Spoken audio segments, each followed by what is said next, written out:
parada aí contigo, né, cara? Que queria que tu ia...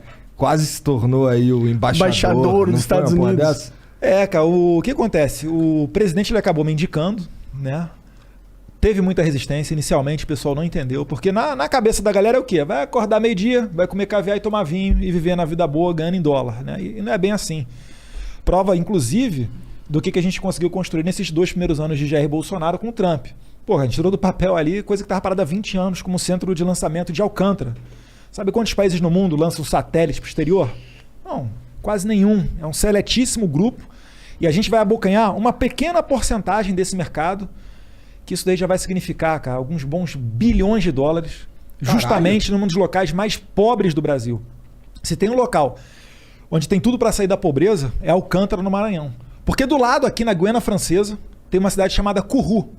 E os caras, hoje em dia, é a melhor renda per capita da América Latina. É a cidade de Kourou, cerca de 26 mil dólares a renda per capita lá, justamente porque tem um centro de lançamento. Porra!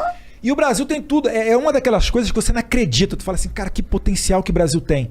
260 dias de sol por ano, então o cara pode lançar foguete praticamente o ano inteiro. É próximo da linha do Equador, isso economiza combustível. Com um tanque de combustível menor no foguete, você acopla mais satélites, ou seja, cada lançamento fica mais barato. E aí as oportunidades são imensas, cara. E por que não teve isso até agora? Porque, na verdade, porque você precisa fazer um acordo com os Estados Unidos. Não é porque a gente gosta dos Estados Unidos, não. É porque 80% dos componentes que vão para o espaço são norte-americanos.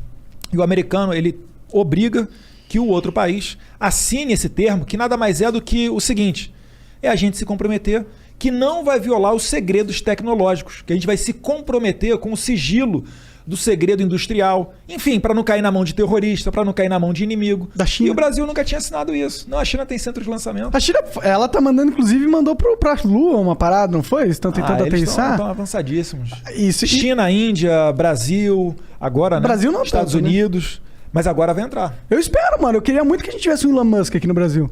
Quem sabe a SpaceX não esteja vindo para cá. Ó, seria foda. Eles têm um projeto interessantíssimo que é o seguinte, é lançar uma rede de satélites ao redor do mundo. Eu sei, o Starlink. Só que para fazer esses lançamentos, que tá um lugar barato do Brasil, eles precisam de lançar vários, ou seja, a gente tem 260 dias por ano para lançar. A Força Aérea tem uma mão de obra super qualificada. Ali é tão bom, cara, que tem até um porto. A maior pista do Nordeste brasileiro para pouso e aterrissagem é ali em Alcântara, sabia? Olha o Nordeste, pica pra caralho. Mas pô. O pessoal fica, não sei o que, pô, vai tirar uma galera da miséria. Sim, seria muito foda, mano, com certeza. E o que falta pra virar real essa porra? Agora entrou na fase de testes, né? Depois que a gente conseguiu, poxa, primeira vez, em março, o presidente foi nos Estados Unidos, prioridade Nordeste, Maranhão, assina o acordo. Assinamos. Depois a gente aprovou, falam que a Câmara é tão lenta, mas a gente aprovou na comissão que eu presido, né, na CREDEM, que é a Comissão de Relações Exteriores e Defesa Nacional. Olha a importância disso. Pautamos, aprovamos, depois aprovou no Senado e agora a gente está em fase de teste. Segundo semestre vai ter um teste mais detalhado e os mais otimistas estão falando que talvez ainda esse ano consiga fazer algum lançamento comercial. Realmente ali entrando uma grana. Pensamento otimista. Tá. Se formos conservador ano que vem. Tá bom. Mas deu... porra, mesmo assim, eu gostei. Mas legal. agora deu um pouco de merda isso aí, né? Por quê? Porque o Trump já não tá mais lá. Não, mas é interessante os Estados Unidos. Não, As pessoas tentam resumir. Só tá bem por causa do Trump. Cara, é claro que fica bom, sabe? Destrava várias pautas, a coisa flui de maneira mais natural. Agora, Estados Unidos, cara, é money talks. Você acha que o Biden vai falar, não, porque é o Brasil, não, porque não pode mandar. E outra coisa, cara, é a iniciativa privada que a gente tá falando. Mas eu fiquei com um pouco com a sensação que os Estados Unidos estavam usando a gente de otário. Mas por quê? O que a gente perderia com esse lançamento? Não que a gente perderia nesse sentido, mas, pô, eu achava que a gente merecia mais do que uma base em Alcântara, tá ligado? Por que a gente não entrou na OCDE lá? Por que não destravou certas paradas? Parecia muito que, na minha visão de leigo... Ninguém entrou na OCDE. A OCDE basicamente é o seguinte, entra aqui o pessoal das Américas, entram lá apoiado pelo lado europeu. E vai alternando. A Argentina, quando virou socialista e elegeu o Alberto Fernandes, os Estados Unidos botou um pé no freio. Calma aí. Não convém colocar esses caras porque a política deles é um pouco diferente da nossa. Vamos ver como é que a coisa vai funcionar. Entendi. E aí o Brasil foi pra cima, subiu a fila. Entendi. Entendeu? Entendi. Mas é que ficou essa impressão. Ficou que a gente não ganhou muita coisa dos Estados Unidos, assim, de verdade. Tá o resgate de grupo de CEOs, assinatura do Acordo de Alcântara depois de 20 anos. Quando o Macron chamou uma reunião de emergência do G7 sem o Brasil para discutir a Amazônia, naquele tempo que estava pegando fogo, que poderia muito bem ter saído dali uma nota conjunta para boicotar o Brasil. O Trump foi lá espontaneamente e nos defendeu. Várias outras matérias, cara. É que assim... nos Estados Unidos a acusação é a mesma. Falam pro Trump, pô, tá abrindo as pernas lá, tá fazendo muita coisa brasileira, a gente não tá ganhando nada, entendeu? E não é dessa maneira. Os Estados Unidos realmente perdeu muita coisa aqui no Brasil no tempo que a gente virou as costas para eles. Tanto que a China passou a ser o principal parceiro econômico do Brasil de 2009 para cá. Historicamente, em toda a história do Brasil, os Estados Unidos sempre foi o nosso principal parceiro econômico. Só tem 2 exceções. Nos anos 30, porque Vargas adorava o Hitler, e aí a Alemanha nazista foi nosso principal parceiro econômico. E depois agora, de 2009 para cá, com a China, que é um grande player, que é um grande ator internacional, mas foi por razões ideológicas. Quando Jair Bolsonaro foi eleito em 2018, proativamente eu fiz uma viagem lá para os Estados Unidos e fui falar com o pessoal de mercado, comércio, câmaras internacionais, foi em Nova York, Washington e Miami. E eles basicamente todos falavam a mesma coisa. Falavam, Eduardo, olha só, é bacana você ter vindo aqui, sabe? Tá dando um recado interessante, o Brasil e tal. Mas por que vocês não vieram antes? Por que vocês não anunciavam, enfim, programas de privatização? Por que vocês não vinham aqui e davam atenção pra gente? Porque aqui tem gente de dinheiro. E os Estados Unidos é muito semelhante ao Brasil, que em termos de democracia, liberdade, ou pelo menos era até pouco tempo atrás, né?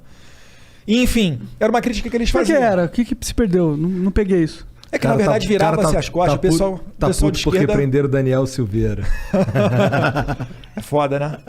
Mas, enfim, voltando ao tema. Porque virava as costas para os Estados Unidos e privilegiava a relação com a China, o que não está errado. A China tem muita oportunidade para ser aproveitada.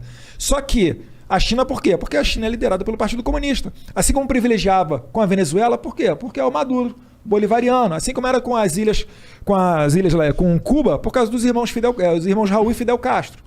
E mas assim o seu argumento é que seria que o Brasil tem que ter uma relação institucional com esse país, não por ideologia. Sim. Mas tem que ter institucional com a China. Não dá para você fechar a cara para a China. Claro. Não, a China... 80% da soja que a gente exporta vai para a China. E deve ser difícil, né? Porque, imagino, a China realmente tem uns problemas no sentido que eles têm um governo ditatorial. Não é democracia, não é o que a gente está acostumado. Então, eu, como cidadão, como cara leigo, eu fico meio preocupado com a China crescendo muito, porque enquanto ela é um parceiro comercial e está aumentando o nosso mercado, eu acho ótimo.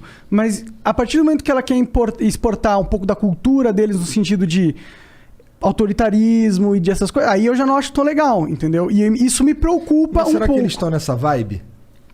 Cara, eu não confio em ninguém com poder absoluto.